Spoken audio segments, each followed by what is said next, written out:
আমার দিনের ব্যাপারে সবচেয়ে কঠোর ওমর।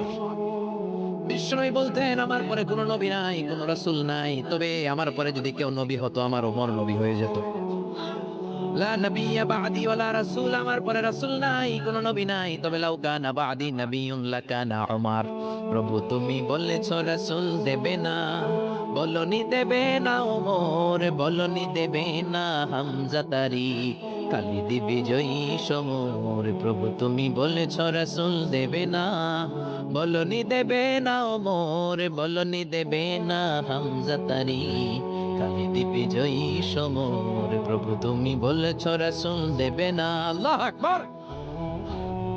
মদিনায় যত মুনাফিক ছিল জমের মতো ভয় পাইতো সাইয়েদনা ওমরকে। শয়তানদের লিডার ইবলিসও ভয় পেত ওমরকে।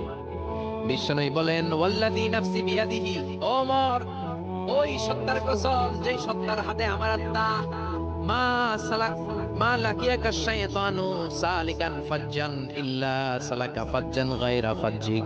ওরে ওমর, শয়তান যদি তোমারে কোনো রাস্তায় দেখে, ইবলিস যদি তোমারে কোনো রাস্তা দিয়ে হাঁটতে দেখে, ইবলিস ওই রাস্তা রেখে দিয়ে অন্য রাস্তা দিয়ে হাঁটে।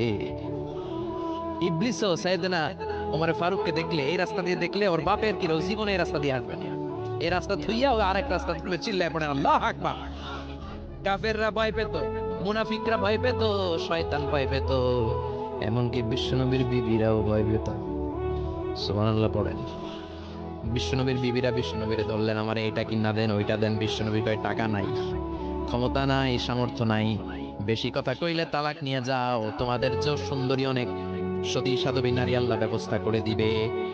বিবিরা মাঝে মাঝে খুনসুটি করতো, নবীরে ধরতো, এটা নাই ওইটা নেই এটা দেয়। একবার সব বিবিরা টাইট করে ধরছে, ও নবী আয়েশার ঘরে যেদিন থাকেন সাহাবারা বেশি হাদিয়া পাঠায় কেন, আমাদের ঘরে যেদিন থাকেন পাঠায় না কেন? কালকে জুমার নামাজের পরে ঘোষণা দিবেন সবার ঘরে সমান সমান হাদিয়া। নবী কয় আমি হাইতাম না। ও মিয়া, কে হাদিয়া দিবে কটুক দিবে এটা কি ইমাম সাহেবের কাজ? ইমাম সাহেবের বাসায় কে কোন দিন কি খাওয়াবে কি গিফট দিবে এটা তো কে যে গিফট দিবে তার ব্যাপার।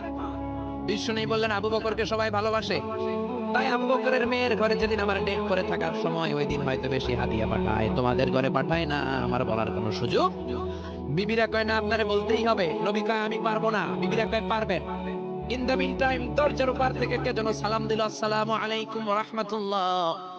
বিশ্বনবী বললেন ওয়া আলাইকুম আসসালাম। বিশ্বনবী বুঝতে পারলেন সালামটা আমার ওমরের সালাম। বিশ্বনবী সালামের উত্তর দিয়ে বিবিদের দিকে তাকায় দেখে একটা বিবি ওর সামনে নাই, সব উধাও, ভ্যানিশ হয়ে গেছে। ওই যে ওমর, সুবহানাল্লাহ পড়বেন না? এই জন্য ওমরকে শয়তানও ভয় পেত। আমাদের বাচ্চাদেরকে, আমার মেয়ে একটা মাত্র মেয়ে, খাইতে চায় না। শুধু আমার মেয়ে না, অধিকাংশ বাচ্চাদের এই অবস্থা। ওর আম্মু এদিক দিয়ে খাওয়ায় আবার দৌড় দেয়, আবার আমি খাওয়াই, আবার কান্নাকাটি করে, বলে গল্প শোনাও তাইলে খাবো। এখন গল্প শোনাইলেও খায় না। বর্তমান সময়ের ছেলে মেয়েগুলো এরকম, এত জ্বালাতন করে। খেতে চায় না তো বলতে হয় বাঘ আসবে বাঘ, সিংহ আসবে সিংহ, সিংহ মামা আসবে, ঘুমাও ঘুমাও, এগুলো আমরা বলি না? বড় দোষী তো তারা কি বলেন, বাচ্চা যদি না ঘুমায় না খাইতে চায় এগুলোই তো বলে। বাঘ আসবে বিড়াল আসবে। মদিনাতে ওমরে ফারুক যখন খলিফা, মদিনার কোনো বাচ্চারা যদি না খেতে চাইতো না ঘুমাইতে চাইতো, মদিনার মায়েরা বলতো তাড়াতাড়ি ঘুমাও, ওই যে ওমর আসতেছে ওমর। আল্লাহু আকবার। কি শাসক ছিলেন সাইয়েদনা ওমর। সবাই সমান, উনার বিধান উনার রীতি সবার জন্য সমান। মদ খাওয়ার অপরাধে নিজের কলিজার টুকরা ছেলে আবু শাহমাকে ৮০টা বেত মেরেছে। হাদিসটা দাঈফ, তবে শিক্ষা আছে আমাদের জন্য। ৮০টা বেত মেরেছে। এক রাতে পাওয়া যায় বেত মেরে ছেলেটাকে আহত করে ফেলেছে, আর এক রাতে পাওয়া যায় পিটাতে পিটাতে ছেলেটাকে দুনিয়া থেকে শেষ করে ফেলেছে। ছেলের মুখে গন্ধ পেয়েছে, আর শরীফ দা খামরান, এর মদ খাইছোস? কয় না বাবা, শরীফ তো নাবিজ, আমি নাবিজ খেয়েছি। নাবিজ খাওয়া যায়। নাবিজ হচ্ছে রাত্রেবেলা আরবরা দুধের মধ্যে শক্ত খুরমা ছেড়ে দেয়। ১ কেজি দুধের মধ্যে 10টা শক্ত খুরমা ছেড়ে দিলে সকালবেলা দুধের কালারটা সাদা থাকে না, শক্ত খুরমার রস টেনে ওটা লাল হয়ে যায়, খেতে বড় মজা, এটাকে বলে নাবিজ। কিন্তু সকালেই খেতে হবে। ওইটারে যদি 3 দিন জমায় রাখেন, 4 দিন জমায় রাখেন, ওইটাও গাঞ্জা হয়ে যাবে, ওইটাও তারি হয়ে যায়, মদ হয়ে যায়। সাইয়েদনা ওমরের ছেলে এই কাজ করেছেন, একটু তারির স্বাদ নেওয়ার জন্য 4 দিন রেখে দিয়েছে।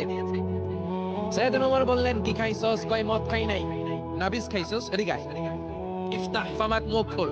হা করার পরে মুখের সামনে নাক নিয়ে গন্ধ দেখে মদের গন্ধ কলারটা ধরে মসজিদে নববীতে নিয়েছেন।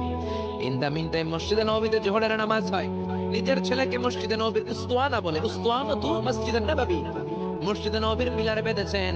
যেহেতু উনি খলিফা, মসজিদে নববীর ইমাম, জোহরের নামাজের ইমামতি করলেন। সালাম ফিরালেন, আসসালামু আলাইকুম ওয়া রাহমাতুল্লাহ, আসসালামু আলাইকুম ওয়া রাহমাতুল্লাহ। সালামের পর বললেন, মাকানাকুম ইনদানা হাদ, সুন্নতের পর বসে যাবেন, আমাদের একটা হদ আছে।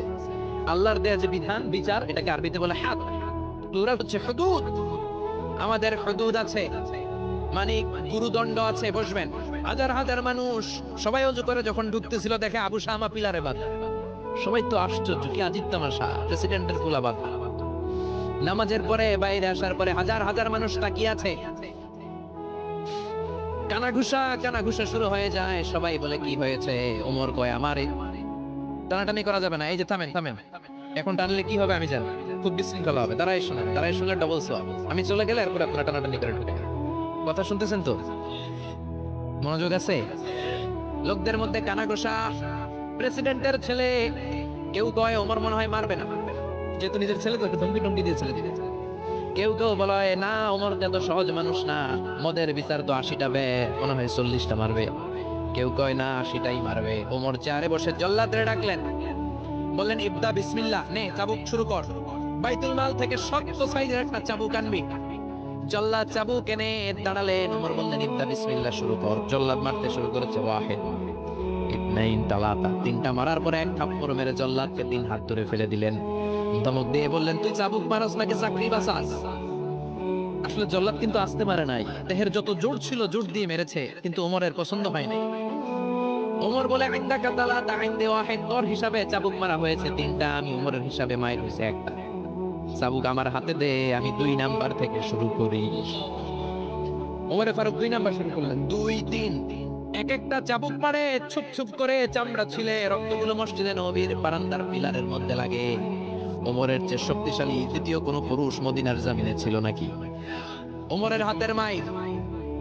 ছেলেটা চিৎকার দিয়ে বলে, বাবা, ও আব্বা, আর মদ খাবো না, ছেড়ে দেন, আর খাবো না।